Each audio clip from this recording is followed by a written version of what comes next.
Hello everyone. आज हम पढ़ेंगे औचित्य थ्योरी। मैंने इसको हाईलाइट किया है। आज हम हाईलाइटिंग के साथ पढ़ेंगे। अगर ठीक लगा तो वीडियो में डेली फिर ऐसे ही पढ़ा करेंगे। औचित्य थ्योरी ये हमारी एमए इंग्लिश में इंडियन पोइटिक में एक बुक है, सेकेंड सेम में, ठीक है। उसके अंदर थर्ड यूनिट में है ये हमारा टॉपिक औचित्य थ्योरी। जो औचित्य थ्योरी थी ये इंट्रोड्यूस करवाई थी कश्मेंद्रा ने। कश्मेंद्रा ने अपनी एक बुक लिखी थी जिसका नाम था औचित्य विचार चर्चा की औचित्य के ऊपर विचार चर्चा, ठीक है। ये उसकी बुक का नेम था। औचित्य थ्योरी किसने इंट्रोड्यूस करवाई थी? कश्मेंद्रा ने, ठीक है। जो कश्मेंद्रा थे इनका जन्म हुआ था, जिसको हम आज प्रेजेंट डे में कश्मीर के नाम से जानते थे। इस प्लेस में इनका जन्म हुआ था। ये क्या थे? बेस्ट संस्कृत पोइट थे। कौन सी सेंचुरी में? 11th सेंचुरी में, ठीक है। Kshemendra was a student of famous philosopher. जो कश्मेंद्रा थे वो एक स्टूडेंट थे एक फेमस फिलोसफर के और एक पोइट के, जिसका नाम था अभिनव गुप्ता, ठीक है। औचित्य is a Hindi word taken from Sanskrit. जो ये वर्ड है औचित्य, ये कहाँ से लिया गया है? एक हिंदी वर्ड है जो संस्कृत से लिया गया है। द वर्ड औचित्य also contain the Hindi word जो वर्ड है औचित्य, ये क्या कंटेन करता है? हिंदी वर्ड को, जिसका नाम है उचित, जिसका इंग्लिश में मीनिंग होता है एप्रोप्रिएट और प्रॉपर्टी, ठीक है। औचित्य का मीनिंग होता है उचित हिंदी में, जिसका मीनिंग होता है कि एप्रोप्रिएट।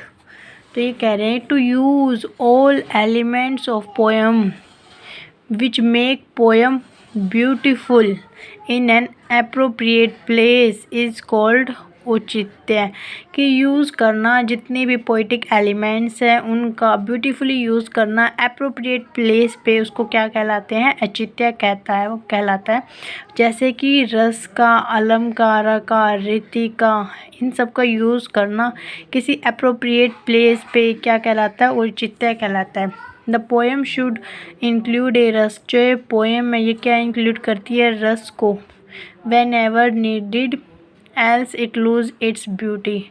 और जब इसकी ज़रूरत होती है तभी इसका यूज़ किया जाता है, तभी ये ब्यूटीफुल होता है। अदरवाइज़ ये क्या लूज़ कर देती है? अपनी ब्यूटी को।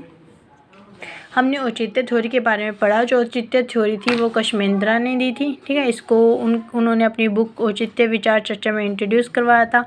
जो कश्मेंद्र थे उनका जन्म कश्मीर में हुआ था। वो स्टूडेंट थे अभिनव गुप्ता के, ठीक है। और ये बेस्ट पोइट थे 11th सेंचुरी में, ठीक है। और ये जो औचित्य जो वर्ड है इसका हिंदी मीनिंग होता है उचित, ठीक है। औचित्य ये हिंदी वर्ड है जो कि संस्कृत से लिया गया है, जिसका मीनिंग होता है उचित, यानी कि एप्रोप्रिएट। कि जितनी भी औचित्य का मीनिंग हम अपनी लैंग्वेज में कह सकते हैं कि ना, जितने भी ये होते हैं ना पोइटिक एलिमेंट्स होते हैं उनका यूज़ करना ब्यूटीफुली एक एप्रोप्रिएट प्लेस पे, उसको हम क्या कहते हैं? औचित्य। जैसे कि रस का, अलंकार का यूज़ करना, लेकिन उनका सही जगह पे यूज़ करना जहाँ पे उनकी ज़रूरत है, ब्यूटीफुली यूज़ करना, तो उसको क्या कहलाता है? औचित्य। जो पोएम शुड कंटेन, जो पोएम है वो रस वगैरह कंटेन करती है, लेकिन तब जब उसकी ज़रूरत होती है, अदरवाइज़ वो अपनी ब्यूटी को खो देती है। जो 27 टाइप्स ऑफ औचित्य बाय कश्मेंद्रा ने ना 27 टाइप्स ऑफ औचित्य को इंट्रोड्यूस करवाया है। ये हैं पद, वाक्य, प्रबंध, अर्था, गुणा, अलंकारा, रस, क्रिया, कारका, लिंगा, वाचना, विशेषणा, उपसर्ग्या, निपाता, कला, देशा, कुला, व्रता, तात्वा, सात्वा, अभिप्राय, स्वभावा, वर्ष, सरसंग्रहा, प्रतिभा, अवस्था, विचारा, नामा, आशीर्वादा।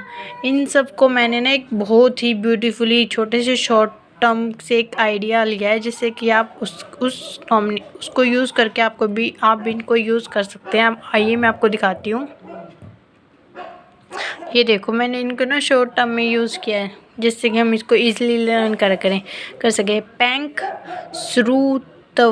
श्रुतव DGL, ये मैंने ना शॉर्ट टर्म्स में यूज़ किया है, शॉर्ट फॉर्म यूज़ किया है। जैसे इनके नीचे मैंने लिखा है P से 3 है, A से 4 है, 2 यानी कि N से 2 है, K से 4 है, S से 3 है, R से 1 है, U से 1 है, T से 1 है, V से 5 है, D से भी 1 है, G से भी L है, G से भी 1 है और L से भी L है। ठीक है, 1 है। तो मैंने लिखा है P से ये 3 है, P पैंक श्रुतव DGL, पैंक श्रुतव DGL, ये शॉर्ट फॉर्म है। आप चाहे तो कोई और भी बना सकते हैं आपके अकॉर्डिंग। पदा जिसको हम बोलते हैं प्रतिभा, प्रबन अर्था, ये 3 हो गए। आशीर्वादा, अवस्था, अभिप्राय, अलंकारा, नामा, निपाता। ठीक है, ये N से हो गए। के से कुला काला क्रिया कारका। फिर S से सातवा स्वभावा सरसंग्राहा। फिर R से रस उपसर्गा तत्वा। V से वाक्य विशेषणा वाचना विचारा व्रता। D से देश गुणा लिंगा। ये 27 हो गए।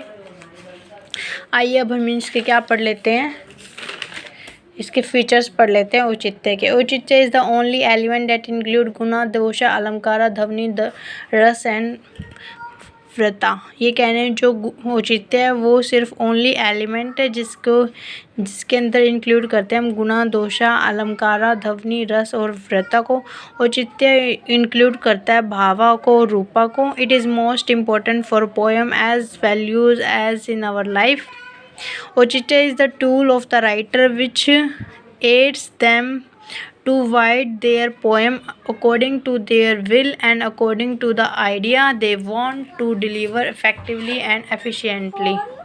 औचित्य एक ऐसा टूल है, एक ऐसा एलिमेंट है जो राइटर यूज़ करते हैं जो पोएम है उसको मतलब कि अच्छे से वाइल्ड करने के लिए, उसको अच्छे से बिल्ड करने के लिए, अकॉर्डिंग टू दे विल, उनकी विल के अकॉर्डिंग और उनके idea according they want to deliver effectively and efficiently, जिससे कि वो इफ़ेक्टिवली और एफिशिएंटली यूज़ कर सके अपने आइडिया और अपने विल के अकॉर्डिंग।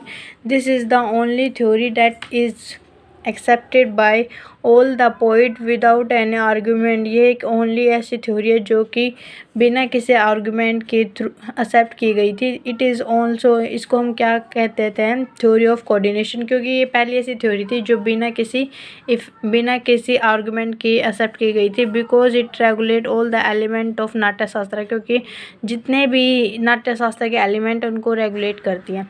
मैंने इनको याद करने का आपको एक छोटा सा तरीका बताया है और इसके जो PDF है वो आपको मेरे टेलीग्राम चैनल पे मिल जाएगी। Thank you so much.